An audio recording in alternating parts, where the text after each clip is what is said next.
Good morning, children. Stay safely at home. So we have already finished the electromagnetic induction chapter. Next is alternating current. Now you know what is alternating current? The current or alternating voltage, the current or voltage whose magnitude and direction, magnitude changes every time at every instant of time, but direction changes at regular interval of time. After every half cycle, the direction of the current and voltage changes. So that is known as the alternating current or alternating voltage. And you know that when you learnt it about in the alternating current generator, that when a rectangular coil, it rotates in a magnetic field, then alternating EMF is induced. Alright. Now you know that if you consider a rotating coil, then the magnetic flux linked with the coil is given by VA, BA cos theta. B is the magnetic field where the coil is rotating. A is the area of the coil. Theta is given by omega into T, where omega is the angular speed of the rotating coil. So you see EMF induced, it is given by minus N d phi b dt, isn't it? So you see what you are getting, minus N, then BA, you can take it outside the integration. So it is d cos omega t dt. So you can write it as, it will be N B A omega, and ddt of cos omega t is minus sin omega t. So you are getting N B A omega sin omega t. This is the expression for the induced EMF in the rotating coil. So if you look at the expression of the induced EMF, as it is a function of sine, means what? What will be the nature of the, if you plot the E versus T graph. If you plot E versus T graph, it will be a sine curve like this, isn't it? Now you see here, for one complete cycle, the time taken, generally we call it as the time period of rotation. So you see, after time t by 2, it is changing the direction. And then what is the peak value?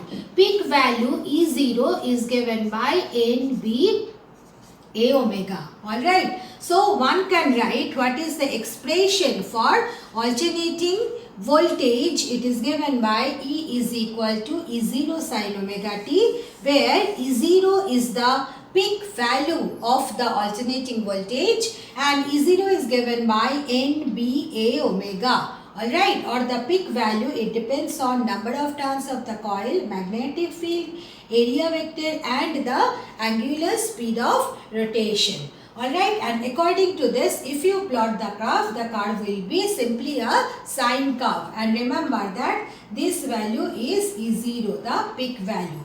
Like that, alternating current also, you can write it at I equal to I0 sin omega t. So these are the expression for alternating current and alternating EMF when a coil is rotating in a magnetic field and induced EMF is produced across the coil. Then E is equal to E0 sin omega t and I is equal to I0 sin omega t. Now what will be the mean value of alternating current or voltage? So if I draw the current versus time diagram, then you know, as I is equal to I0 sin omega t, so the graph will be like this. Alright. So you see, for one complete cycle, the positive half cycle, negative half cycle, these two are identical. And how generally one can calculate the mean? You have to add all the values within the time full cycle and then you have to divide it by the total time, isn't it? That is the way you can find out the mean. Now, when you are finding the mean for full cycle, how you can find it out? It should be integration. Adding means what? integration in terms of calculus, adding means summation means integration. So you can write integration 0 to t I0 sine omega t dt, isn't it? Divided by integration 0 to dt. Now here look at the diagram. If you add these two, then what you will get? You will get 0. So there is no need to do any kind of calculation. Straight away you can write what will be the mean value of alternating current over a complete cycle, complete full cycle. It will be 0. That's why what is done? For half cycle we generally calculate the mean value. What will be the mean value? It will be integration 0 to t by 2 I0 sine omega t dt divided by integration 0 to t by 2 dt. So you see here what are you getting? I0 you can take outside the integration, and integration 0 to t by 2 dt is how much? Integration dt is t. Then if you put the limit t by 2, then it will come t by 2 by 0, so it will come t by 2 only.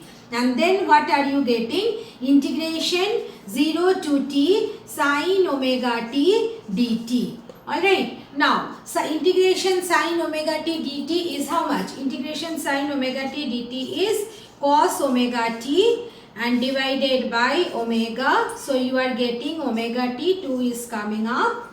Alright, and then you have to put the limit t by 2 to 0, and integration sine omega t is minus cos omega t. Integration sine omega t is minus cos omega t. So you are getting this. So you see you can take 2I0 by omega t, and omega t is equal to 2 pi. Remember, time omega is given by 2 pi by t, where t is the time period. So you see omega into t is 2 pi. So in place of omega t you can put 2 pi. Now you put the limit for cos omega t. So if you first put the limit, it will become minus cos omega big T by 2, then it will become plus cos 0 degree. Alright, then you know here 2 get cancelled. There is no place only. Okay, I hope you have copied this part. So I will rub certain portion and then I will continue. Now you see, from here, from after this step you come here, alright. That's why I have given this sign.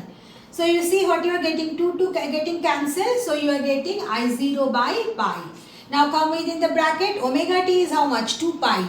So 2 pi by 2 means pi. So you are getting cos pi minus cos 0 degree. Now cos 180 degree is, plus cos 0 degree. Plus cos 0 degree, how it is coming plus, I have understood. When you will put the lower limit, then already there will be a negative sign. You have to put a negative sign, and already there is a negative sign here. So this negative and negative will become plus, and it will be cos 0 degree.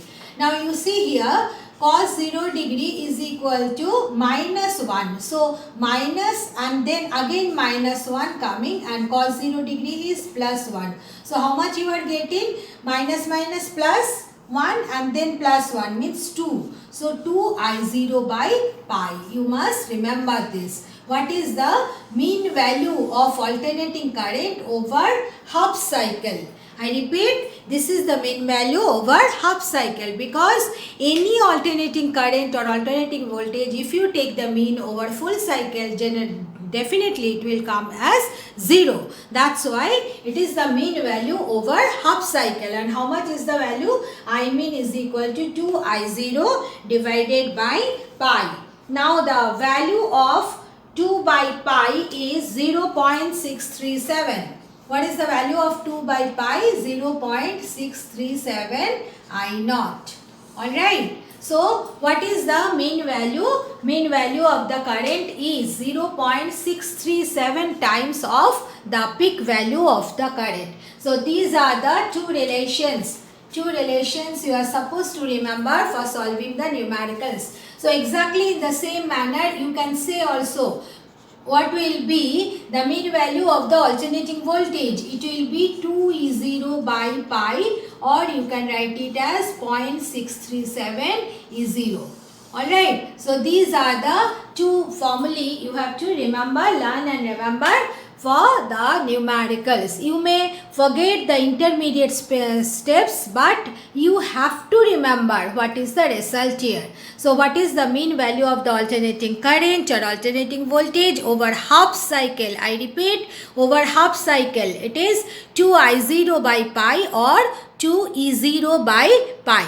Now the next concept is, whenever this kind of quantity we are having whose average over a full cycle is 0, we generally prefer to measure the root mean square value. I hope you can remember the root mean square speed of the molecules of the gas which are having the random motion. I hope you can remember the fact. So root mean square. So how we calculate it? We write root mean square, but we do in the opposite manner. Means first you will square the quantity, then you will take down the average of the quantity, then you will take the root of the average, isn't it? So let us first find out I square average means mean value of the square of the alternating current. Okay, so if it is this bar means mean or average. So I square average will be how much? Integration 0 to t I0 square sin square omega t dt, okay, divided by integration 0 to t dt. So you see here, what are you getting? I0 square you can take outside the integration, and integration 0 to t dt is t. Alright, now this one, what you can write then? What is left? Integration 0 to t sin square omega t dt. Now already in 11th standard you have done it. Sin square omega t dt, how we do? We write it as half into 1 minus cos 2 omega t. Alright, sin square omega t is equal to half into 1 minus cos 2 omega t dt. So if you just separate it, what two terms you are getting? First will be I0 square divided by 2t, then integration 0 to t dt. Alright, and here what are you getting? I0 square by 2t, then into this minus I have taken outside, so integration 0 to t cos 2 omega t dt. Alright, now come to the first one. First one, what it will be? I0 square by 2t into integration 0 to t dt is t. And then come here, what are you getting? I0 square 2t and cos 2 omega t will be minus sin 2, integration cos 2 omega t is not minus, it will be sin 2 omega t by 2 omega, and then you have to put the limit t and 0. So in this case t get cancelled, so you are getting I0 square by 2 and it is coming I0 square by 2t. Now omega t, in place of t, when you will keep the big T, then it will become 2 omega also you can take outside. Okay, leave it. I am taking rather outside 2 omega. Then it is sin 2 omega t. It will be sin 2 omega t minus sin 0 degree. Alright. Now, after that what it is coming? I0 square by 2. Then it is coming I0 square by 4 omega t. Now come to this. Omega t is 2 pi. So you are getting sin 4 pi.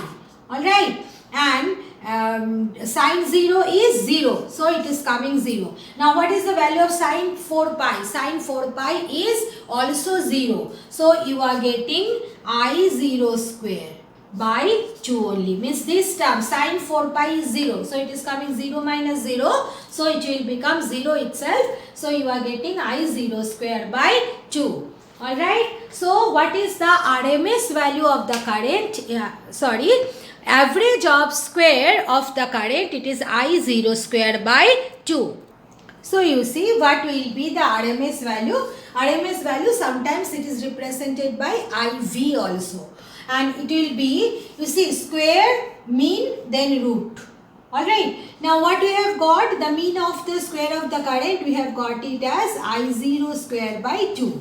So if you take the root, then it is coming I0 by root 2. So it's a very important concept of this chapter, that RMS value of the current is peak value divided by root 2. So exactly in the same manner, you can say that RMS or value of the alternating voltage, it is given by E0 by root 2. Alright, or in other way you can say that peak value is IRMS into root 2. Alright, so this is the reason that why alternating current is more dangerous than the direct current. Whenever in alternating current any value will be given, then the RMS value is already given. Alright, so suppose it is given that ERMS is 220, suppose ERMS is given 220 volt. Alright, now if ERMS is 220 volt, then you see E0 will be 220 root 2. Alright, which is greater than 220 volt. Alright, that's why you see. But if it is a DC current, if it is a DC alternating voltage, in that case if it is given 220 volt, always the voltage is 220 volt. So that's why if you consider 220 volt DC and 220 volt AC, 220 volt AC peak value will be greater than 220. So that's why alternating currents are always, current and voltage are always dangerous than the DC voltage, because they actually have more than peak value is always root 2 times the RMS value. So if I summarize whatever the result, what you have got, that mean value of the alternating current over half cycle 2 I0 by pi or 0.687 I0, whereas RMS value is I0 by root 2 and it is equal to 0.707 I0, and same applicable for the alternating voltage, means mean value of alternating voltage is 2 E0 by pi or 0.687 E0 and RMS value is E0 by root 2 or 0.707 E0, and this is a very important relations, these two. For solving the numericals, frequently you have to use it, so please learn and remember the formulae. Now the next topic is phasors and phasor diagrams. Very important topic of this chapter, and you have to understand it properly. Okay, so listen carefully. We know that neither the alternating current nor the alternating voltage are vector quantity. Okay, alternating current, it is a scalar quantity, alternating voltage, it is EMF or potential difference, whatever way you represent voltage, it is a scalar quantity. Alright, but in case of, while we are dealing the alternating current and voltage of same frequency, generally what is the frequency? I hope everybody know 50 Hertz for household circuit. So if you consider the alternating current and alternating voltage, always they will have the same frequency, but they may not be in same phase. What is the meaning that they may not be in same phase? Understand it. It may happen that suppose at this instant of time the voltage is maximum, but the current may not be maximum. Current may be ahead of it, or current may be minimum 0. Is that clear? And when the current will maximum, then voltage is becoming 0. It may happen. So what is happening, that although both of them, current and voltage, they are having the same frequency, but as their phases are different. Okay, so what we do, we represent alternating current and alternating voltage by means of two rotating vectors. Alright, and these two rotating vectors representing alternating current and voltage are known as the phasors. So actually alternating current and voltage are not vector quantity, but in a diagram, so that we can represent the phase angle. What is the phase between the alternating current and voltage at any instant of time? What we do, we represent alternating current and voltage by two rotating vectors. So these two rotating vectors representing the alternating current and alternating voltage are known as phasors. Alright, and the diagram where the alternating current and alternating voltage are represented by the phasor along with the phase angle between them is known as phasor diagram. Alright, so the definition of phasors and phasor diagram you must learn. Now when I will give you the practical example, then it will be clear that how we are drawing the phasor and phasor diagrams. Now we will try to apply our concept of phasor and phasor diagram for different kind of alternating circuit. Okay. Now the simplest alternating circuit is this only R circuit. R stands for resistance. Means you see, look at the circuit diagram. You have connected the alternating source with a resistance only. Okay, you have connected the alternating source with the resistance only. So it is known as the only R circuit. R stands for resistance. Now, how you can represent the alternating EMF here? E is equal to E0 sin omega t. Now, what will be I? We know I is equal to EMF divided by resistance. So if you just substitute E, it is coming E0 by R sin omega t. So E0 by R will give you the peak value of the current. So you see I is equal to I0 sin omega t, and when E is equal to E0 sin omega t. Now remember that this sin omega t, this part, omega t part, it is the phase part. Now here also it is sin omega t, here also it is sin omega t. So what is the first conclusion you can make for only R circuit? E and I are in same phase. Very important concept. For only resistance circuit, always EMF and current, they are in same phase. Alright, now we will draw the phasor diagram. So you follow how to draw the phasor diagram. Now suppose this is the reference line, and we have to draw a line which is making an angle omega t with the reference line. This angle is omega t. Then you see this represents, suppose this length is representing E0, the peak value of the alternating current. Then you see what is I0? E0 by R means it will be less than E0, but as the phase is same, it will be along the same line. So you see this vector representing E0 and this one is representing I0. Alright, so how to get the alternating instantaneous current? Just see, from the terminal point of E0, if you drop a perpendicular here, just look at it. This is omega t, this angle is omega t, so this is also omega t, isn't it? So if it is omega t, what will be the perpendicular? Perpendicular will be hypotenuse into sin omega t, because perpendicular upon hypotenuse is sin omega t. If you are not understanding, then I am just showing you by naming the diagram, but you don't have to name the diagram. If it comes that draw the phasor diagram for only R circuit, do not give the names as I am showing you, just how it is coming E. Suppose this is A, this is B, this is C, I am considering. Then you see, if this is omega t, this is also omega t, alternate angle. Now you see here, from this triangle you are getting AB by AC is equal to sin omega t. Perpendicular upon hypotenuse is sin. So you see AB is equal to AC sin omega t. Now AC is how much? E0. So you are getting E0 sin omega t. So AB will be how much? E.